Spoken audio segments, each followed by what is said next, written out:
Este episodio de la Estrategia del Día es patrocinado por Aeroméxico. Aeroméxico es la única aerolínea que ha sido reconocida como la más puntual del mundo durante 2 años consecutivos en el ranking de Cirium, un logro que refleja el trabajo constante de toda su operación.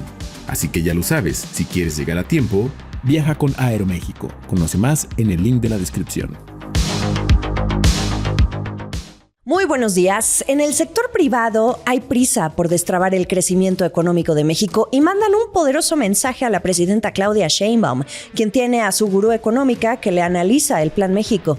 También tenemos que hablar del peso mexicano frente al dólar, las razones de por qué está fuerte y qué podemos esperar. Jueves 13 de agosto. No olviden hacer clic al botón de seguir del podcast, activar la campana para que puedan recibir la alerta de un episodio nuevo cada mañana. ¿De qué estamos hablando? Un centenar de economistas se reunió la tarde del 12 de agosto con un fin en común: delinear una lista de prioridades para apresurar al gobierno de la presidenta Claudia Sheinbaum a que destrabe el crecimiento económico. Lo que ahí se dijo, a puerta cerrada, y posteriormente en una conferencia de prensa, fue sin filtro. La intención no fue criticar al Plan México de la presidenta. Aseguraron que funciona y que está creando oportunidades. Sin embargo, creen que esto llevará su tiempo. Pero es un tiempo que no están dispuestos a esperar. Una de las frases más contundentes que se escuchó fue la siguiente: queremos crecer ya. Una exigencia que cobra mayor relevancia por quien la dijo: Ana María Aguilar Argáez, la directora ejecutiva del Consejo Mexicano de Negocios, nada más y nada menos que el organismo empresarial que integra al grupo de los ultra ricos de México y que financió la organización de este encuentro junto a la Open Society Foundations del millonario George Soros. El mensaje fue claro. Participaron especialistas en economía de universidades, el sector privado, centros de investigación, consultoría, e incluso se vio en los pasillos a los líderes de investigación económica de algunos bancos internacionales. Llevó por nombre Foro para el Crecimiento Sostenible y Equitativo.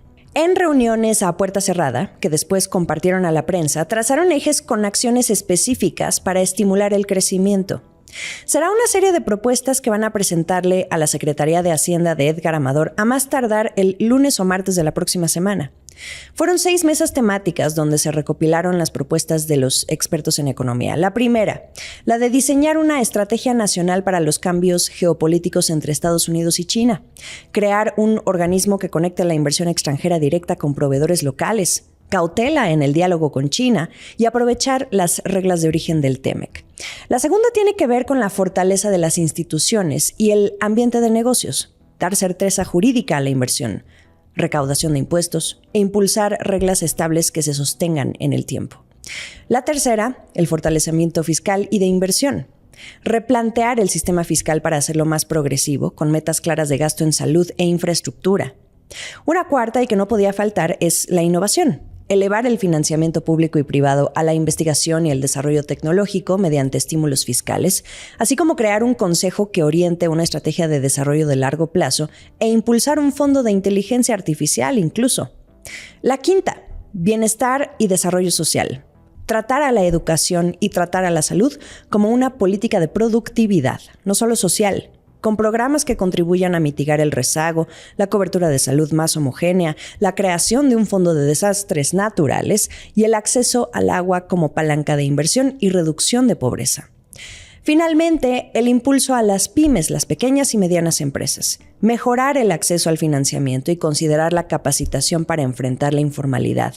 También simplificar el régimen fiscal para eliminar barreras con el fin de que más pymes se integren a las cadenas productivas de mayor valor a nivel doméstico e internacional. Esta es la carta a Santa Claus, por decirlo de alguna manera, que están pidiendo los economistas e instituciones del sector privado en un momento en que México intenta crecer más allá del 1%. El éxito de la reunión se midió en la convocatoria. Un centenar de especialistas económicos reunidos. La consideraron una buena idea.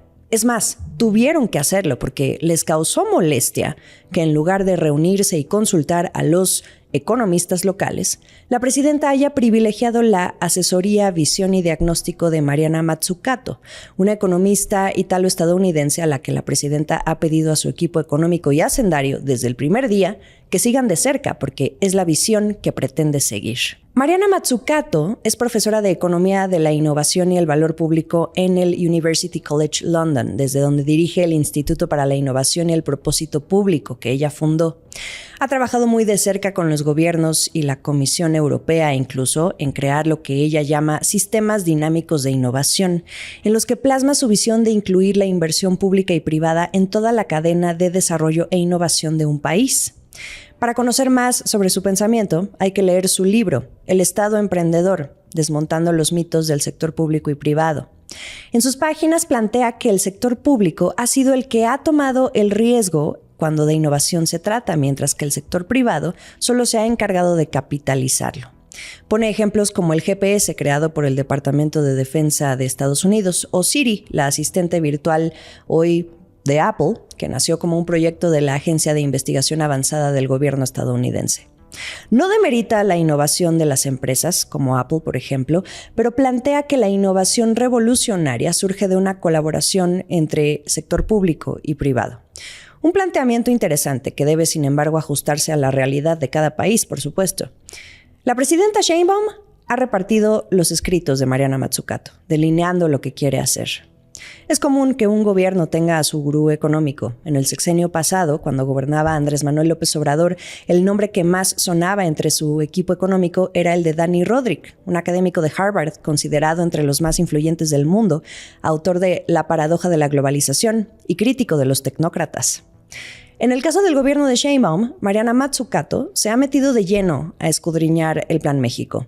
Un primer borrador estuvo circulando hace un par de semanas y finalmente se publicó completo el día de ayer.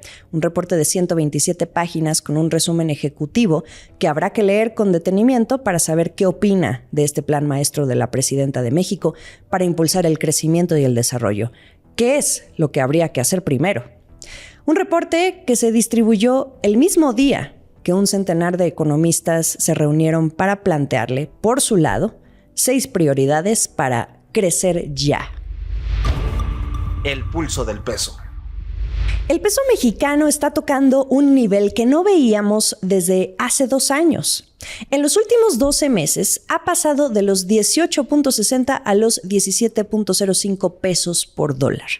Esta apreciación que está teniendo frente al dólar merece que le prestemos atención, especialmente para entender los por qué y aterrizar esos factores que recientemente lo llevan a ubicarse en esos 17.05 pesos por dólar. Este es un dato con corte a la tarde del 12 de agosto. La última vez que se le vio en un nivel similar fue en junio de 2024. La pregunta obligada, ¿podría apreciarse más frente al dólar? Antes de responderla, sugiero hacernos primero otro planteamiento. ¿Qué es lo que explica esta apreciación del peso frente al dólar? Porque esto no se reduce al estado bueno o malo de la economía mexicana, si es que lo vemos de manera extremista. No, aquí no es solo un factor, sino una serie de factores que deben tomarse en cuenta, internos, externos y hasta financieros, y debo agregar, unos más técnicos que otros. El primero y el de cajón que suelen mencionar los economistas dedicados a seguir el tipo de cambio es la debilidad del dólar. ¿Y por qué está débil el dólar? Hay que voltear al Banco Central de Estados Unidos, la Fed, y la expectativa que tiene el mercado sobre lo que decida hacer con las tasas de interés. Por ejemplo, ahora que se dio a conocer que la inflación se moderó ligeramente en este país, eso implica que la Fed no tenga tanta prisa por subir las tasas de interés para controlar la inflación. Sin embargo, para el mercado y los inversionistas, esto implica que el atractivo por el dólar se reduzca por los rendimientos que puedan obtener. Y esto nos lleva a un segundo factor mucho más técnico, el famoso carry trade, una jugada financiera que se utiliza para comprar un activo a menor tasa de interés para invertir en otro que le dé mayor rendimiento al inversionista. El peso mexicano lleva años siendo una buena opción para el inversionista extranjero y sigue siendo un elemento importante para explicar esa fortaleza del peso, sin importar qué contexto pueda estar viviendo México, incluso en medio de la guerra comercial. Es algo que hemos visto. El presidente Trump lanza una amenaza y sí, el peso llega a depreciarse ligeramente, pero luego vuelve a su cauce, lo que quiere decir que los inversionistas ven más hacia el mediano plazo, considerando además que aquí juega una tasa de interés más alta. Lo que nos lleva al tercer factor, el diferencial de tasas de interés entre Banco de México y la Fed de Estados Unidos. Banxico la mantiene actualmente en 6.50%, mientras que el rango de la Fed se ubica entre 3.50 y 3.75%. El Banco Central estadounidense ha estado debatiendo entre subirlas o no, lo hemos platicado ampliamente en este podcast. Sin embargo, el dato de inflación de este miércoles reduce las posibilidades de un alza y con ello un dólar débil y un peso que se mantiene fuerte. Por eso, el carry trade sigue siendo un elemento importante para explicar la fortaleza del peso mexicano. Esto lo confirma Janet Quiros, directora de análisis económico en Monex, quien nos dice que esta estrategia permite aprovechar el diferencial de tasas y cuando la moneda mexicana se aprecia, añade una ganancia cambiaria para el inversionista que posteriormente convierte sus recursos a dólares. El carry trade de México, al menos desde el año 2016, ha sido el más confiable entre los inversionistas, según datos de Bloomberg Intelligence. En otras palabras, el más taquillero, con todo y que este año México no ofrece el mayor rendimiento por tasas de la región. Basta observar las tasas elevadas en otros países como Brasil, por ejemplo, que ante la incertidumbre electoral de este año está perdiendo atractivo, por cierto. Ahora, ¿qué es lo que podría revertir esto? Siempre se ha hablado de que si la Fed llega a subir sus tasas de interés, entonces el diferencial se amplía con México y entonces el dólar se fortalece, el peso se deprecia y pierde atractivo.